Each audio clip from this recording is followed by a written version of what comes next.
오늘 말씀을 준비하면서 좀 이 제목이 많이 떠올랐습니다. 여러분, 그 2021년 넷플릭스에서 되게 인기였던 오징어 게임 잘 아시죠?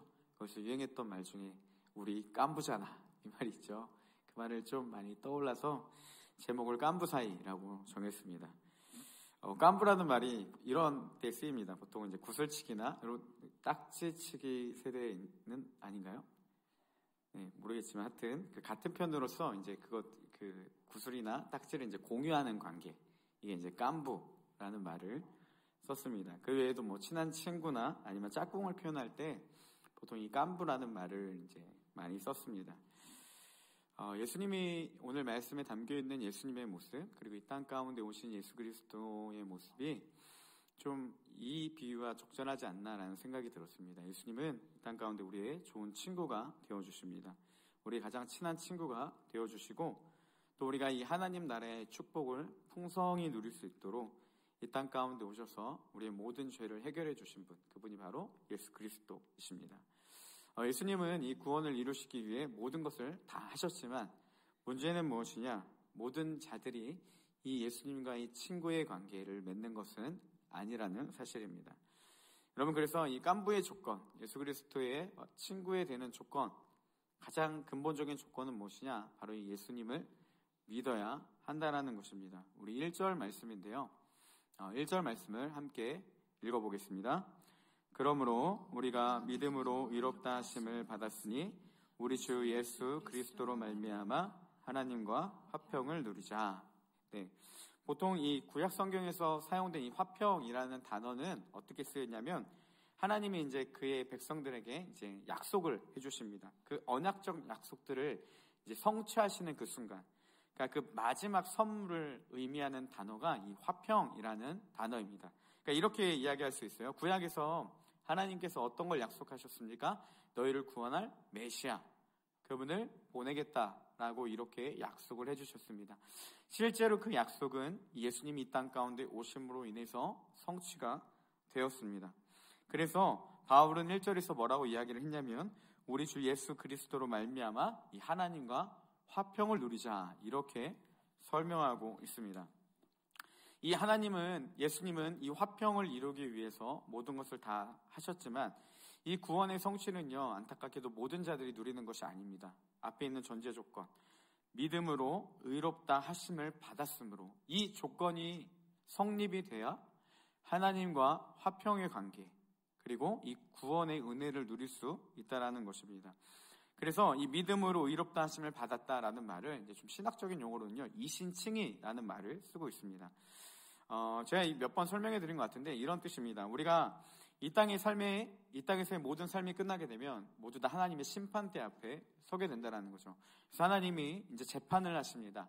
의인은 하나님께서 예비해 주신 천국에 들어가지만 죄인은 죄의 형벌인 이 죽음, 지옥에 가게 된다는 것입니다. 예수님을 믿는 자들은 문제는 무엇이냐면 여전히 죄를 짓고 살아가고 있잖아요. 우리가 이 땅에 살아가는 동안 이 죄에 대한 문제는 끊임없이 어차피 어떻게 보면 우리가 다뤄야 될 문제인데, 그 마지막 때에 하나님 앞에 섰을 때에 예수님은 믿지만 여전히 죄인인 우리가 하나님 앞에 어떠한 판결을 받냐? 하나님은 우리 안에 있는 예수 그리스도를 믿는 믿음을 보시고 우리를 의로운 자라고 칭해 주신다라는 표현입니다. 그러니까 예수님을 믿는 게요, 우리가 의인이 되었는데 의로운 삶을 살아서 의인이 된 게 아니라, 물론 우리가 의를 추구하지만 하나님의 은혜로 너는 의로운 자라라는 칭함을 받게 된다는 겁니다. 이해되시죠? 여전히 죄를 짓고 있지만 우리가 의인이라고 할 수 있는 이유는 무엇이냐? 하나님께서 우리의 믿음을 보시고 너희는 의인이라고 칭해 주신다는 겁니다.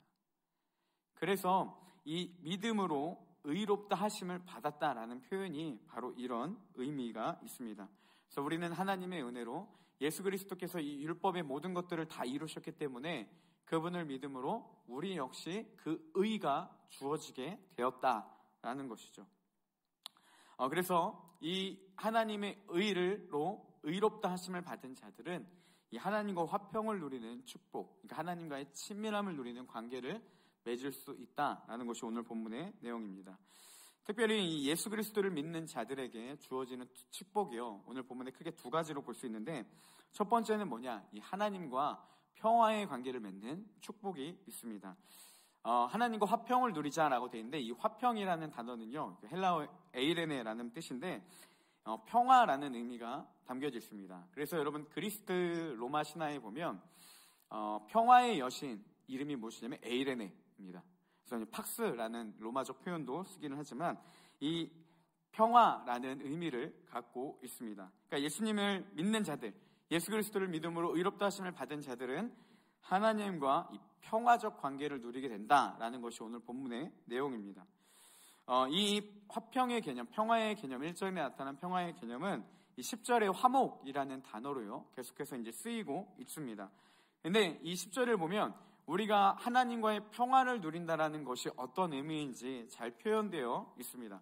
우리 10절 말씀을 같이 한번 보겠습니다. 우리 함께 읽겠습니다. 곧 우리가 원수되었을 때에 그의 아들의 죽으심으로 말미암아 하나님과 화목하게 되었은즉 화목하게 된 자로서는 더욱 그의 살아나심으로 말미암아 구원을 받을 것이니라. 네, 10절에서 하나님과 우리 사이를 어떻게 표현했냐면 곧 우리가 원수되었을 때라고 이렇게 표현을 하고 있습니다. 여러분 방금 제가 1절에서 이렇게 얘기했죠. 하나님과 우리는 평화를 누리는 자들, 예수 그리스도로 인해서 라고 이야기를 했는데, 그럼 예수님 이전에 우리는 하나님과 어떤 관계였냐? 원수되었던 관계였다, 이렇게 10절은 표현해 주고 있습니다. 그러면 왜 우리가 하나님과 원수의 관계였는지 그거를 좀 먼저 살펴보겠습니다. 로마서 1장 18절에 보면요 이렇게 기록되어 있습니다. 하나님의 진노가 불의로 진리를 막는 사람들의 모든 경건하지 않음과 불의에 대하여 하늘로부터 나타나나니. 그러니까 하나님이 진노하시는데 어떤 자들에게 진노하시냐? 불의로 진리를 막는 사람들, 그들의 경건하지 않는 모습, 그리고 그들의 불의함에 대하여 하늘로부터 하나님이 진노하신다는 겁니다. 그러니까 간단하게 이렇게 말할 수 있습니다. 죄를 짓는 자들을 향해서 하나님은 진노하신다는 거예요. 그리고 나서 계속해서 이 죄에 대한 모습, 막 하나님의 형상을 사람의 것과 바꾸고 또 하나님의 질서를 어기면서 막 행하는 그런 악행들이 계속해서 열거되어 있습니다. 그리고 로마서 2장 2절에 이렇게 정리해 줍니다. 로마서 2장 2절의 말씀에 보니까 이런 일을 행하는 자에게 하나님의 심판이 진리대로 되는 줄 우리가 아노라 라고 되어 있습니다. 그러니까 무슨 말이냐면 이렇게 보시면 됩니다. 하나님이 불의한 자들, 경건하지 않는 자들을 향해서 진노하시는데 그 하나님의 진노가 차게 되면 하나님이 그때에 그들을 심판하신다는 겁니다. 하나님은 죄인들과 불의와 경건하지 않는 자들을 향해서 진노하시고 그 진노가 차게 되면 하나님은 그들을 향해 심판을 내신다는 거죠. 한 목사님께서 이 부분을 이렇게 비유로 표현해 주셨습니다. 여러분 워터파크에 가면 이렇게 큰 바구니 안에 물이 계속 쌓이잖아요. 그리고 일정량이 넘치게 되면 어떻게 되죠? 이 물이 한 번에 확 쏟아져 버리죠. 하나님의 진노가 이와 같다는 거예요. 하나님의 진노가 계속 쌓이다 보서 어느 선에 넘어가면 한 번에 우리에게 심판으로 임한다는 겁니다. 그러면 하나님과 죄인 된 사람들의 관계가 어떻게 됐습니까? 하나님이 진노하시는 관계. 그러니까 하나님과 원수되었던 관계였다. 이렇게 성경은 이야기를 해주고 있습니다. 결국 하나님은 죄인을 향해 진노하시는 분이기 때문에 죄인인 우리와 하나님 사이의 관계를 이 원수라는 단어로 표현을 했던 것입니다. 그래서 하나님과 우리가 이 죄인이었을 때의 원수되었던 관계였는데 이 관계를 평화롭게 하시는 분, 화목하게 하시고 화평하게 하시는 분이 누구시냐? 바로 예수 그리스도라는 겁니다. 우리 10절 말씀을 한 번 더 보겠습니다. 10절 말씀 우리 한번 같이 읽어보겠습니다. 시작. 곧 우리가 원수되었을 때에 그의 아들의 죽으심으로 말미암아 하나님과 화목하게 되었은즉 화목하게 된 자로서는 더욱 그의 살아나심으로 말미암아 구원을 받을 것이니라. 네, 원수되었을 때 예수 그리스도께서 하신 게 무엇입니까? 그의 아들의 죽으심으로 말미암아, 예수님의 죽으심으로 말미암아 하나님과 화목하게 되었다는 겁니다. 원수되었던 우리의 이 관계를 화목하게 하기 위해서 오신 분이 누구시냐? 바로 예수 그리스도라는 겁니다. 죄의 값인 죽음을 그의 자신의 죽음으로 대신해서 지불해 주시고 모든 죄의 그 진노를 씻으시고 하나님과 우리를 화목하게 하신 분, 이분이 바로 예수 그리스도고 예수님의 십자가의 죽음의 의미가 바로 여기에 담겨 있습니다. 그래서 오직 예수 그리스도를 통해서 믿음으로 의롭다 하심을 받은 자들만이 이 하나님과의 친밀함, 평화를 누릴 수 있는 축복이 주어지게 되는 것입니다. 그래서 이렇게 돼 있죠. 화목하게 된 자로서는 더욱 그의 살아나심으로 말미암아 구원을 받을 것이니라. 하나님과 원수되었던 우리를 화목하게 하심으로, 하나님과 평화를 누리게 하심으로 예수님은 우리에게 이 구원이라는 선물을 주셨고, 그리고 이 예수 그리스도를 믿을 때 이 구원의 축복이 우리에게 증거된다라는 것이 이 10절의 말씀입니다. 여러분, 그래서 예수 그리스도를 믿는다는 것은 무엇이냐면요, 하나님과의 평화의 관계를 누리는 것입니다. 진노로부터 벗어나 심판으로부터 벗어나 하나님과의 친밀함을 누리는 것, 이것이 예수 그리스도를 믿는 자들의 축복이라는 겁니다. 금요일날 이제 그로이스 MT가 있어서 잠깐 갔는데, 내년에 이제 찬양 인도자를 좀 세우는 일로 제가 이제 몇몇 사람들에게 이제 좀 한번 하는 거 보고 싶다라고 이야기를 했습니다. 이제 그 중에 한 지체가 이런 얘기를 했습니다. 목사님, 저는 아직 준비가 안 된 것 같아요. 제 상태가 아직 준비가 안 됐습니다라고 이야기를 하더라고요. 저는 그 말을 듣고 그 친구가 하는 걸 더 보고 싶었습니다. 왜냐면요, 뭐 놀리려고 그러는 게 아니라 그 친구의 그 말에서 어떤 되게 이렇게 마음에 기쁨이 있었냐면, 하나님의 눈치를 보는 자체가 너무 좋았습니다. 자신이 그렇게 설 수 있는 상태가 아니라는 그 하나님의 눈치를 보는 그 시각 자체가요, 저는 너무 좋았습니다. 아마 하나님도 저랑 같은 마음이셨을 것 같아요. 왜냐하면 예수님을 믿는다는 건 그겁니다, 여러분. 예수님을 믿는다는 것은 하나님과의 끊어져 버린 관계의 형성입니다.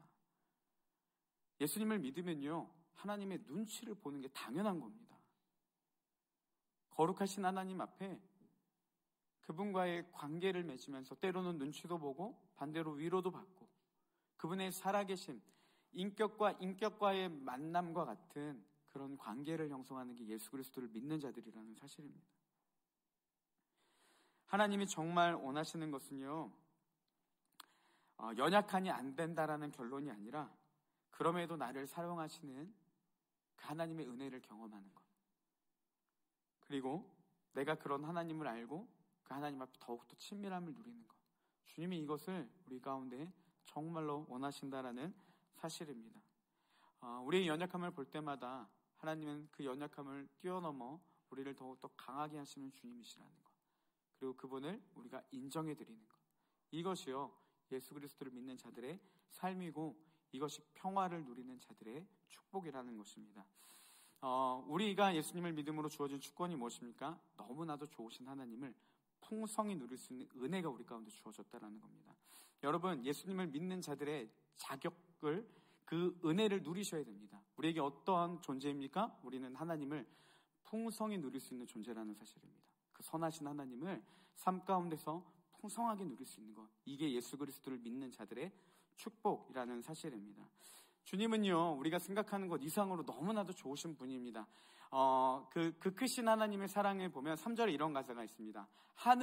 이 하늘을 두루마리로 삼고 바다를 먹물로 삼아도 하나님의 사랑은 어떻습니까? 그 크신 하나님의 사랑을 다 기록할 수 없다.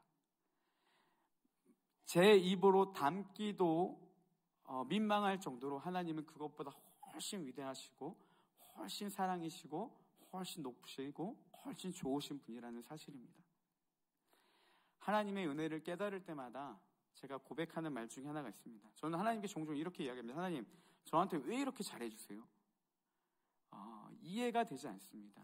왜냐하면 그냥 이해할 수 있는 말은 하나입니다. 하나님은 그런 분이세요. 너무나도 좋으신 분이세요. 이거를 누리는 자들의 축복, 그 특권은 누구에게 주어졌습니까? 바로 이 예수 그리스도를 믿는 자들에게 주어졌다는 사실입니다. 너무나도 중요한 청년의 때를 살아가는 우리 청년부 여러분, 이 하나님과의 평화의 관계, 주님과의 화목의 관계를 풍성하게 누리시는 우리 청년부가 되기를 간절히 소원합니다. 이 예수 그리스도로 인해서 믿음으로 인해서 주어지는 두 번째 축복이 있는데요, 바로 무엇이냐면 이 구원의 축복입니다. 우리 2절 말씀을 함께 보겠습니다. 우리 함께 읽겠습니다. 또한 그로 말미암아 우리가 믿음으로 서 있는 이 은혜에 들어감을 얻었으며 하나님의 영광을 바라고 즐거워하느니라. 아멘. 여러분, 예수 그리스도로 인해 이 구원의 은혜를 누리는 자들은요, 어떤 축복이 있냐? 하나님의 영광을 바라고 즐거워하는 은혜가 있다는 겁니다. 로마서 1장에 보면요, 우리가 하나님의 영광을 어떻게 대했냐 이렇게 설명하고 있습니다. 하나님의 영광을 우상의 것으로 바꾸어서 우상을 숭배했다라고 합니다. 그러니까 하나님이 하신 모든 것들을 이 우상을 숭배하면서 우상이 했다 이렇게 이야기를 해버리고 3장 23절에 이렇게 됐죠. 우리가 죄를 범하였으면 하나님의 영광에 이르지 못하였다. 그러니까 하나님의 영광에 이를 수 없는 존재가 우리 죄인이었는데 예수 그리스도를 믿음으로 주어진 축복이 무엇이냐? 하나님의 영광을 바라게 됐고 즐거워하게 됐다는 겁니다. 이렇게 이야기할 수 있습니다. 하나님의 영광에 참여하게 되는 것, 천국을 바라보고 그 나라를 소망하며 꿈꾸며 살아가는 존재들, 이게 그리스도인들, 예수님을 믿는 자들에게 주어지는 축복이라는 사실입니다. 천국을 누리는 자들은요, 이 땅에 미련을 두지 않습니다. 그보다 더 큰 하나님의 영광, 천국을 소망하며 그 안에서 더 큰 기쁨을 누린다라는 것입니다. 더 나아가서요, 이 천국을 소망하는 자들은요, 삶 가운데서도 승리하게 됩니다. 심지어 환난 중에도 즐거워한다 이렇게 기록되어 있습니다. 우리 3절 4절 말씀인데요, 3절 4절 말씀을 함께 보겠습니다. 다만 이뿐 아니라 우리가 환난 중에도 즐거워하나니 이는 환난은 인내를, 인내는 연단을, 연단은 소망을 이루는 줄 알미로다. 우리가 하나님의 영광을 즐거워한다. 그뿐 아니라 또 어떤 걸 즐거워하냐? 환난도 즐거워한다 이렇게 되어 있습니다. 왜냐하면 이 환난은 끝까지 나아가서 소망을 이루기 때문에, 우리 안에 천국의 소망을 이루기 때문에 우리가 환난 중에도 기뻐한다라고 설명해 주고 있습니다.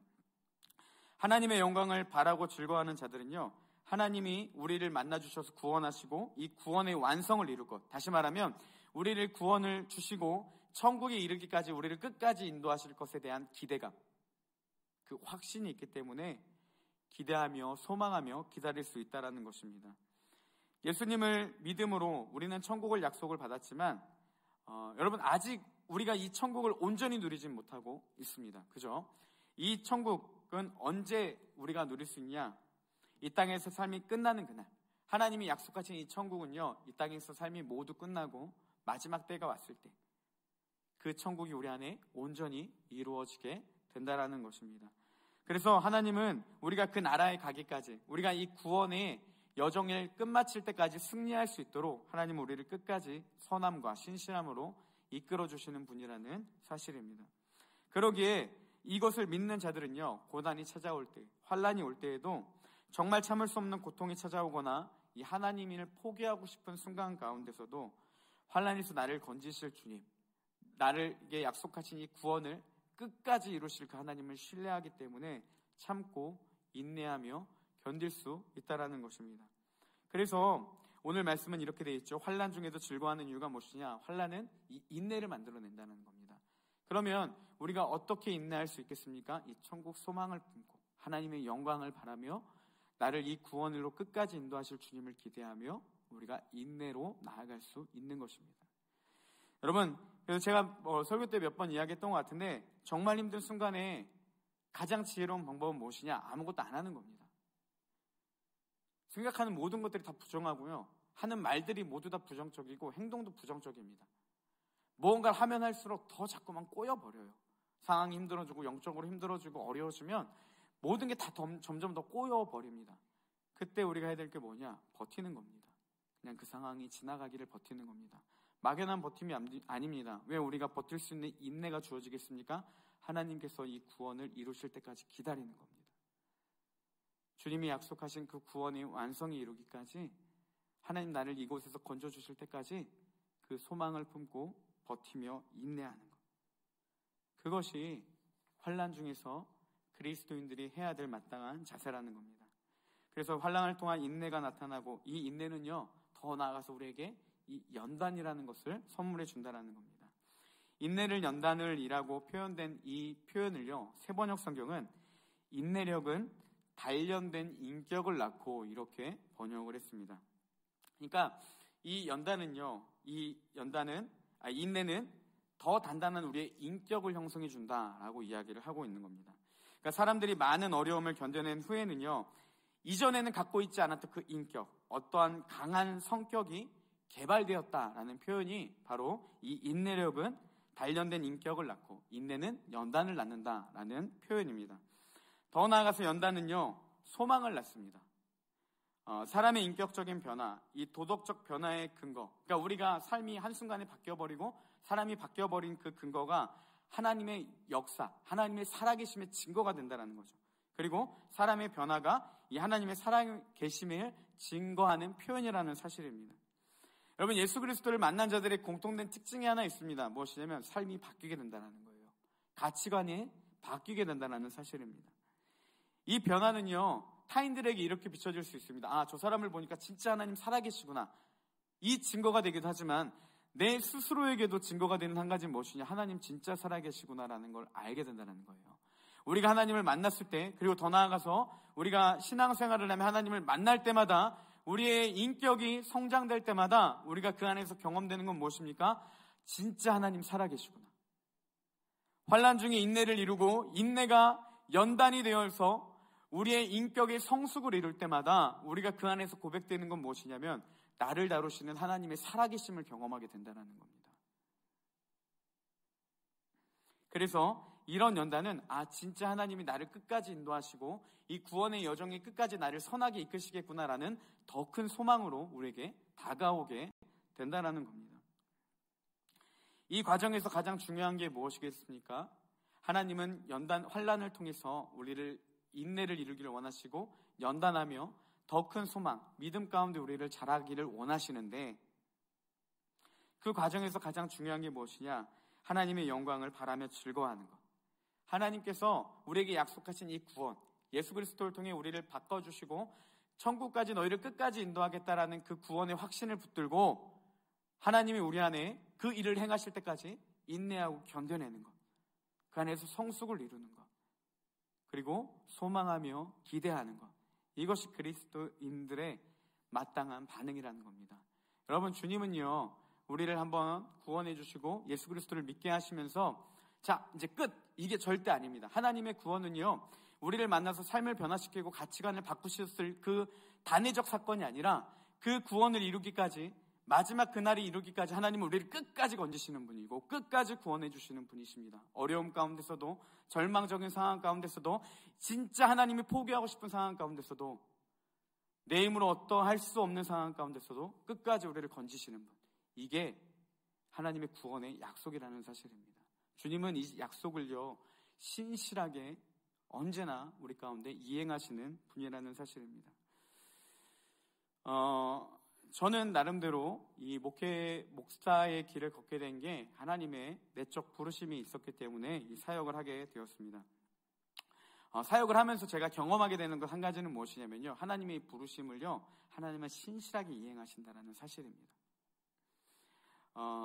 제가 필리핀에서 이 선교사님과 지내면서 그 안에서 이제 기도하다가 이제 하나님의 그 내적 부르심을 받았습니다.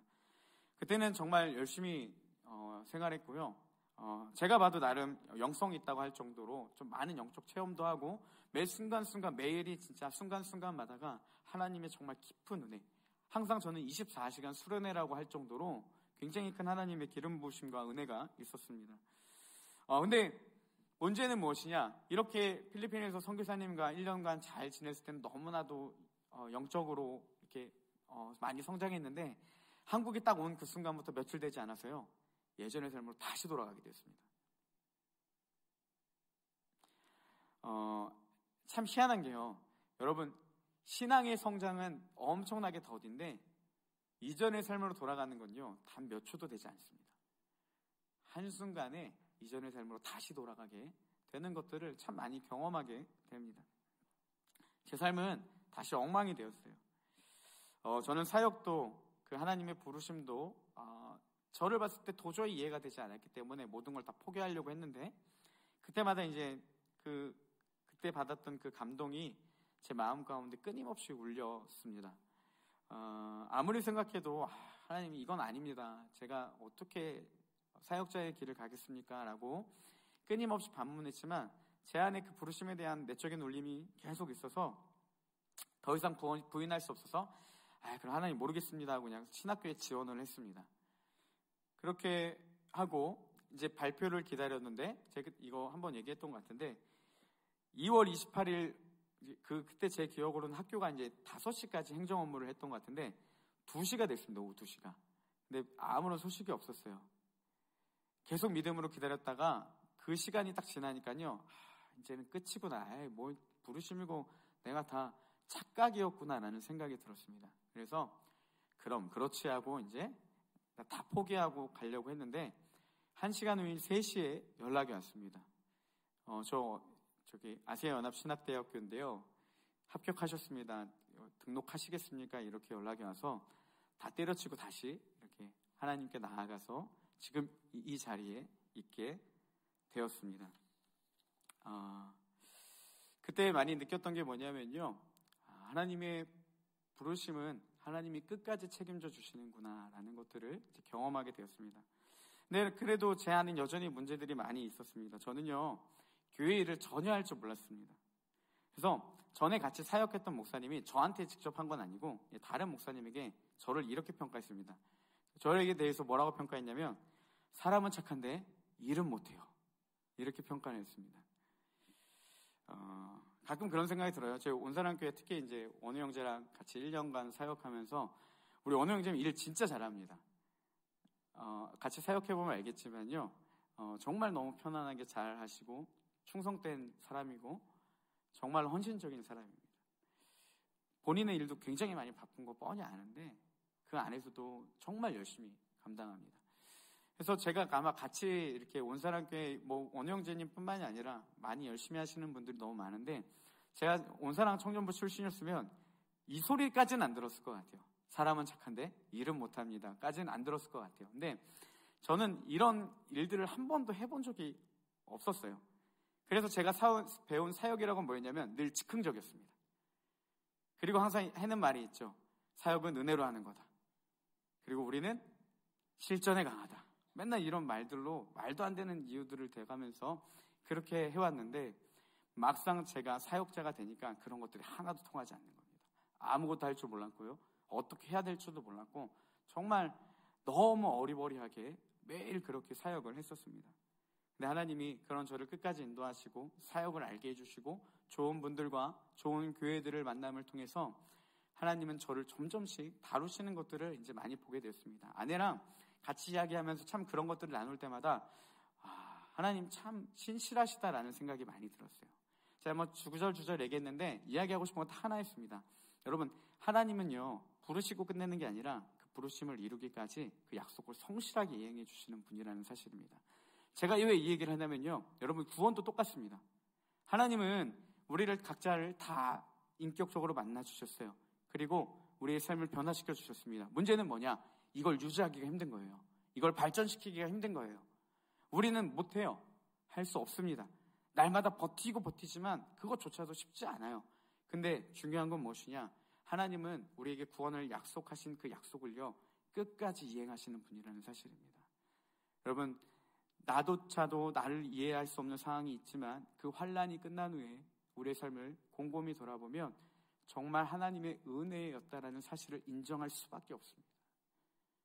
지금까지 여러분 우리가 이 자리에 있기까지 우리의 삶을 돌아보시면 하나님의 은혜였구나라는 말을 하지 않을 수가 없다는 거예요. 하나님은 우리를 구원해 주셨습니다. 그리고 그 약속으로 그 단회적 사건으로 끝나는 것이 아니라 지금도 그 구원을 이루시기까지 성실하게 역사하시는 하나님이라는 사실입니다. 이게 왜 중요하냐면요 이 소망을 가진 자들은요 환난 중에서도 인내하는 겁니다. 인내를 통해 인격적인 성숙을 이루는 겁니다. 그리고 그 안에서 하나님을 더 깊이 경험하니까 더 큰 소망을 가지고 버티며 나아갈 수 있는 힘이 주어진다는 사실입니다. 제가 앞에서 이야기했죠. 여러분 어려울 때 힘들 때에는 하는 게 뭐라고요? 버티는 거. 왜 버티겠습니까? 구원의 약속. 그 소망을 붙들고 우리는 버티는 겁니다. 그러면 주님이 그 가운데 하시는 겁니다. 하나님은 그 약속을 신실하게 이행해 주시는 분이라는 사실입니다. 우리가 이 구원의 확신이 그래서 굉장히 중요합니다. 하나님이 나를 구원하셨다는 그 확신. 이 소망을 끝까지 이루신다라는 확신, 나를 천국에 가는 그 순간까지 끝까지 나를 이끌어 주실 거라는 그 확신, 그 주님의 그 사랑에 힘입어서 이 확신을 가지고 나아가야 된다라는 것이죠. 주님은 이 소망을 가진 자들을 결코 헛되게 하지 않으실 겁니다. 그 약속이요, 이 말씀 안에 잘 담겨져 있는데 우리 5절 말씀입니다. 우리 한번 같이 읽어보겠습니다. 소망이 우리를 부끄럽게 하지 아니함은 우리에게 주신 성령으로 말미암아 하나님의 사랑이 우리 마음에 부은 바 됨이니. 네, 사도 바울은 뭐라고 이야기하냐면요, 소망이 우리를 부끄럽게 하지 아니함은 이라고 설명하고 있습니다. 우리를 끝까지 구원으로 이끌어 주신다는 소망. 문제는 그 소망을 가지고 있는데, 문제는 뭐냐면요, 내가 넘어지거나 내가 어려움이 오거나 내가 환난이 오면 이 소망이 자꾸 우리 속에서 흐려진다는 겁니다. 이걸 붙잡기가 너무 힘든 상황이 있다라는 거죠. 마치 이렇게 이야기하는 것 같습니다. 야, 그거 네 착각이야. 너 구원받는 거 진짜 맞아? 너 그거 진짜 뭐 믿고 확신할 수가 있어? 너 하나님 버리셨으면. 이런 자꾸 의심들이요, 자꾸 그 소망을 흐리게 한다는 겁니다. 근데 사도 바울은 분명하게 우리에게 뭐라고 얘기해주고 있습니까? 소망이 우리를 부끄럽게 하지 않을 것이라는 사실입니다. 앞에서 나눈 것처럼 제가 신학교 발표가 안 될 때 하나님 앞에 너무나도 큰 배신감이 있었습니다. 제가 제일 두려웠던 게 뭐냐면, 야, 너 잘못 들은 거야. 그건 내가 부른 게 아니었어. 너는 내 부르심이라고 착각했지만 그건 너의 영적인 미숙함으로 오는 문제였어. 이렇게 해버리면요, 제가 할 말이 없었던 거예요. 그냥 제 세월 1년을 날려버린 겁니다. 저는 그 배신감이 너무 컸어요. 28일 오후 2시가 될 때까지 아무런 소식이 없는 거 보고 하나님께 너무 큰 배신감을 느꼈습니다. 근데 하나님은요, 신실하게 역사해 주셨습니다. 5절에서 우리에게 분명히 이야기합니다. 소망이 우리를 부끄럽게 하지 않을 것이라는 거죠. 내가 너희를 끝까지 구원의 길로 이끌고 이 소망이 결코 너희를 헛되게 하지 않을 거라는 거예요. 왜냐하면 우리에게 주신 성령으로 말미암아 하나님의 사랑이 우리 마음에 부은 바 되니. 무슨 말이냐면, 그 소망이 우리를 왜 부끄럽게 하지 않냐? 내가 너희를 만났던 그 은혜의 때를 기억하라는 겁니다. 성령 하나님께서 우리 안에 찾아오셔서 그 사랑을 깨닫게 하시고 우리의 삶을 바꾸시고 가치관을 전환시켜 주셔서 예수 그리스도의 생명의 길을 걷게 하신 그때를 기억하라는 겁니다. 그게 이 소망이 너희를 결코 부끄럽게 하지 않을 증거가 된다는 사실입니다. 여러분, 우리가 예수님을 인격적으로 만났을 때가 왜 중요한지 아십니까?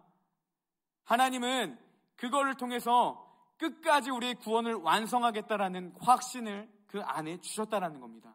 그래서 그 확신을 가지고 나아가는 자들의 소망을 주님은 결코 부끄럽게 하지 않으실 거라는 약속이 이 5절의 말씀입니다.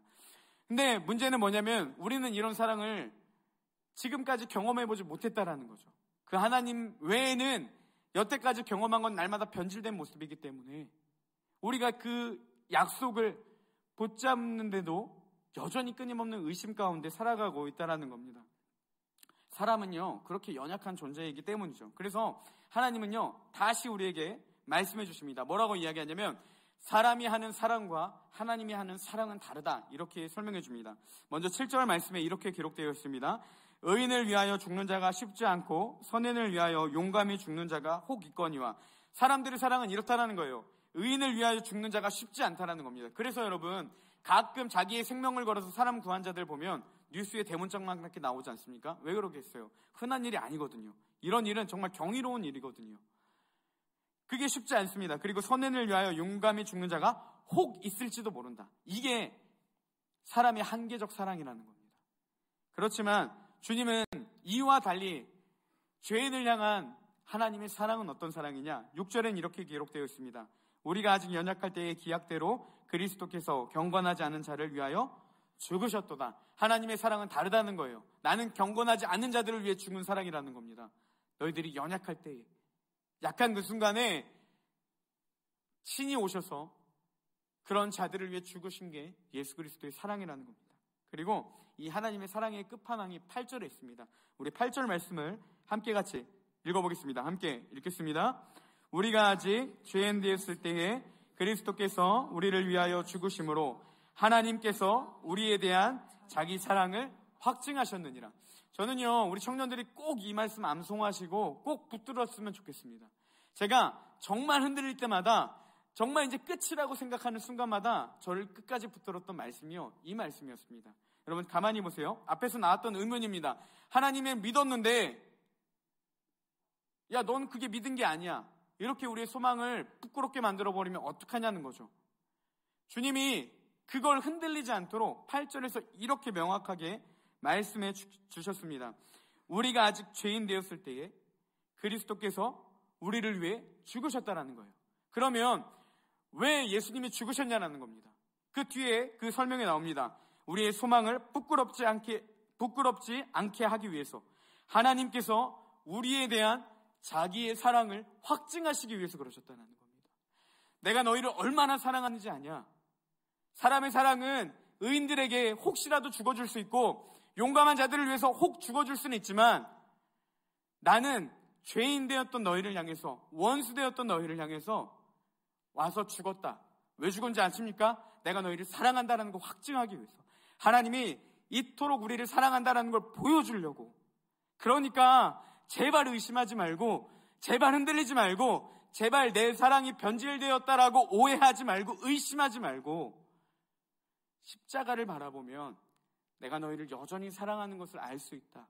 주님은요, 이 땅 가운데 오셔서 제발 변하지 말고 나를 끝까지 붙잡으라고 십자가에서 친히 오셔서 죽으셨다라는 사실입니다. 나조차도 나를 이해되지 않는 상황 가운데서 여러분, 우리가 감히 하나님을 부를 수 있는 이유가 여기 있다라는 거예요. 주님의 사랑의 확증이 죄인을 위해서 십자가에 달리신 예수 그리스도의 사랑 안에 있다라는 겁니다. 막연함 가운데서도 우리가 그 안에서 하나님을 찾을 수 있는 이유는 무엇입니까? 주님은 그런 죄인을 위해서 죽으시고 그 소망을 우리에게 주기를 원하신다라는 것. 그리고 그것을 끝까지 이루시는 분이 바로 예수 그리스도라는 사실입니다. 하나님의 사랑의 증거가요, 십자가 안에 있다라는 거예요. 절대 이해되지 못하는, 여러분 나조차도 내가 이해되지 않을 때가 얼마나 많습니까? 내 행동을 보면서 정말 나는 어쩔 수 없구나 라고 생각할 때가 얼마나 많이 있냐라는 거예요. 그 안에서도 우리가 소망할 수 있는 건 무엇입니까? 하나님의 이 사랑의 확증. 그러니까요, 거기서도 나아갈 수 있는 거예요. 왜? 주님이 우리를 통해 이 구원의 완성을 이루시는 분이기 때문에. 연약한 내 모습을 보면 포기와 낙심밖에 없지만, 그럼에도 우리를 붙까지 붙드시고 이 구원의 완성을 이루실 하나님의 은혜, 그분을 보면 버티고 나아갈 수 있다라는 사실입니다. 하나님이 요구하시는 건 이거예요. 그런 하나님을 너희가 알라는 겁니다. 내가 너희를 이렇게 사랑하니까 너희가 그 사랑을 알라라는 겁니다. 소망을 붙들고 이제는 정말 내 사랑을 왜곡하지 말고, 변했다고 변심하지 말고, 내가 그 안에 확증을 내렸으니까 끝까지 내 사랑 붙들고 구원의 확신을 가지고 세상에 나아가 싸워 버티라는 겁니다. 주님이 이거 알려주시려고 우리 가운데 오셨다라는 사실입니다. 사랑하는 우리 청년부 여러분, 정말 이 예수 그리스도가 이 땅에 오신 이유, 매번 드려지는 그 눈이 오고 유흥을 즐기는 그런 크리스마스가 아니라, 주님이 왜 이곳에 오셔야만 했는지, 왜 그토록 죽으셔야만 했는지, 이 땅 가운데 오신 예수 그리스도의 의미를 바로 깨달아 알아가는 귀한 은혜가 있기를 소망합니다. 하나님 원하시는 건 단 하나예요. 내가 너희에게 어떻게 했는지 너희가 좀 알아줬으면 좋겠다는 겁니다. 관종이라 알아줬다면 좋겠는 게 아니라요, 우리가 그걸 알아야 마음에 감동이 돼서 하나님의 뜻대로 살아갈 수 있기 때문입니다. 주님은 이 구원의 완성을 이루실 텐데, 중요한 건 무엇이냐? 우리가 그 안에 헌신과 순종하는 마음으로 함께 가기를 원하신다는 사실입니다. 이제 크리스마스가 내일인데, 우리가 이 예수 그리스도의 의미를 바로 깨닫고 우리 가운데 전적인 은혜로 찾아오셔서 믿음이라는 선물을 주시고 구원의 소망을 주시며 천국을 품고 나아가게 하시는 이 예수 그리스도의 은혜를 깊이 깨달아 알아가는 우리 사랑하는 모든 청년들 되기를 주님의 이름으로 축복합니다. 우리 찬양팀 나와주시고 함께 같이 찬양하며 나아가겠습니다.